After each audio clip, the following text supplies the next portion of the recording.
poin kedua, selain kita memiliki pasangan yang lebih islami, tadi sudah kita katakan juga kalaupun kurang kita pakai tips-tips yang sudah kami sampaikan, mendoakan, ya, tawasul dengan amal soleh dan seterusnya. Yang kedua adalah peduli dengan majelis ilmu. Ibu dan bapak sekalian perlu diketahui, iman kita kepada Allah, iman itu yakin kepada Allah ya. Dia kalau iman itu ada, kita bisa berubah Bapak Ibu sekalian. Dari orang bodoh menjadi pintar, orang penakut jadi pemberani, orang pelit jadi dermawan, berubah semua. Pondasinya iman, ilmu.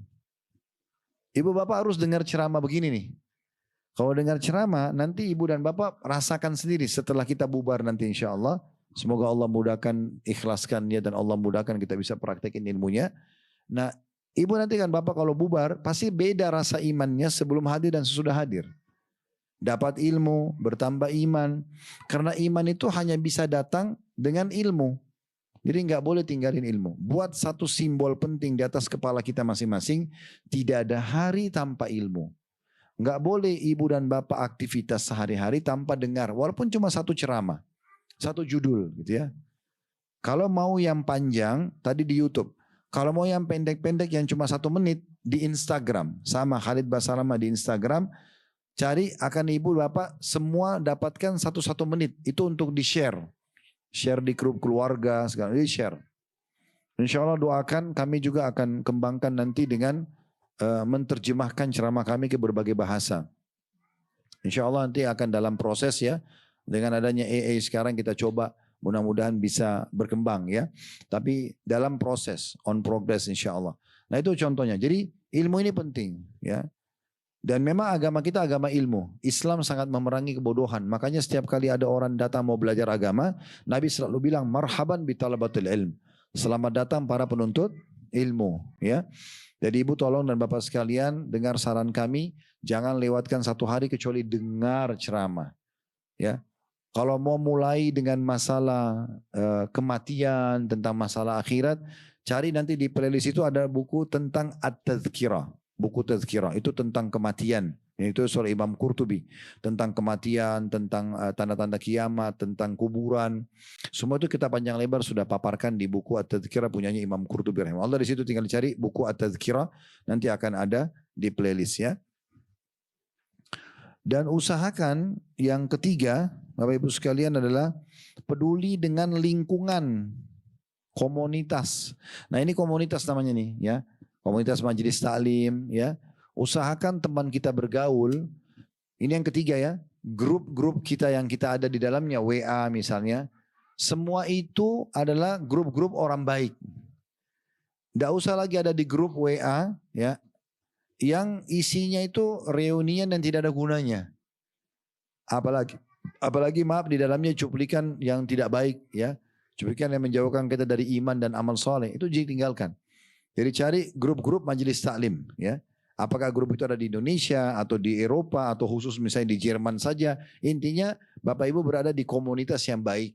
Ya, ini penting sekali ya. Komunitas ini penting. Kata Nabi SAW, almaru ala dini khalili, seseorang sesuai dengan agama temannya, komunitasnya. Falyandur ahadukum ila ma yukhalil. Maka dia harus jeli memilih siapa yang dia jadikan sebagai sahabatnya. Ya. Ibu dan bapak maaf saya cuma berbagi saja. Kalau kita dengarin ceramah baik langsung begini atau bapak ibu dengarin di media. Pastikan kita merasa bertambah ilmu dan bertambah iman. Kalau balik lawannya, kalau kita nonton cuplikan yang dosa. Maka pasti berkurang imannya. Pasti itu. Pengaruhnya ada. Bohong orang bilang saya nonton film India 2 jam saya tidak terpengaruh. Itu gak bohong, gak mungkin. Dia sedih, kita sedih, dia senang, kita senang, macam-macam ya. Pengaruhnya ada. Oleh karena itu, buka saja ya ilmu. Ya.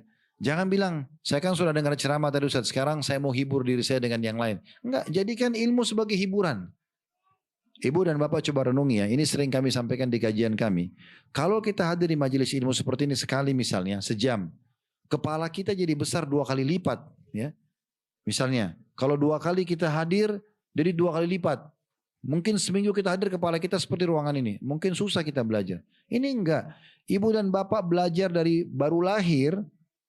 Tidak mungkin kita belajar baru lahir ya. Tapi kalau misalnya ada orang baru lahir sudah bisa belajar. Sampai kita meninggal umur 80 tahun pun. Tidak akan pernah kepala kita jadi lebih besar dari sebelumnya.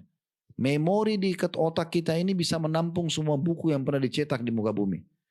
Jadi nggak ada ruginya orang belajar. Belajar terus. Dari majelis ilmu ke majelis ilmu. Pernah dengar nama Imam Nawawi? Ya, Imam Nawawi salah satu ulama Syafi'iyah rahimahullah. Beliau belajar 13 kitab di 13 guru dalam sehari. Ini sekarang ibu hadir majelis salim satu kali begini ya. Imam Nawawi itu hadir 13 majelis di 13 guru ya. Dengan 13 kitab yang berbeda. Beliau tidak merasa jenuh gitu kan. Ilmu tidak mendatangkan kecuali kebaikan. Jadi kalau tadi saya bilang saya sarankan 1 jam sebelum tidur, ibu saya bilang saya bisa lebih banyak Ustaz.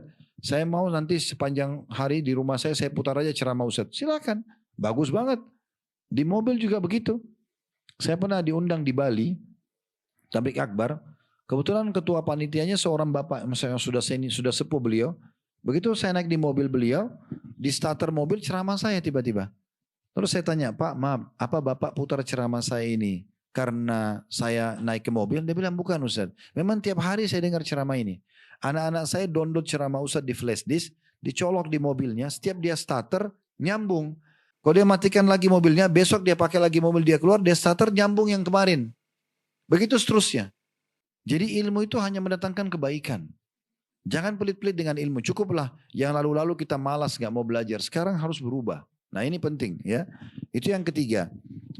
Jadi yang pertama itu adalah kita bagaimana memilih pasangan yang ideal. Kemudian yang kedua kita peduli dengan majelis ilmu. Yang ketiga kita hati-hati membentuk komunitas ya. Harus bersama dengan orang-orang yang baik. Kemudian yang keempat kita harus peduli dengan masalah sholat. Ya, sholat ini. Sholat ini ya. Ini poin nomor 4. Sholat secara khusus Bapak Ibu sekalian. Percaya sama saya Bapak Ibu sekalian. Kalau Anda mau perbaiki apa saja. Mau prestasi dalam apa saja. Mulai dari sholat dulu. Mau urusan dunia, mau urusan akhirat. Perbaiki sholat. Sholat itu usahakan Bapak Ibu mulai besok. Kita sekarang sudah sholat maghrib di sini ya. Dan menjelang isya nanti. Mulai besok dari subuh. Dan seterusnya sampai ajal datang. Penuhi 3 hal ini. Sholat itu. Tepat waktu, tepat gerakan, tepat bacaan. Ini kalau kita simpulkan khusyuk namanya.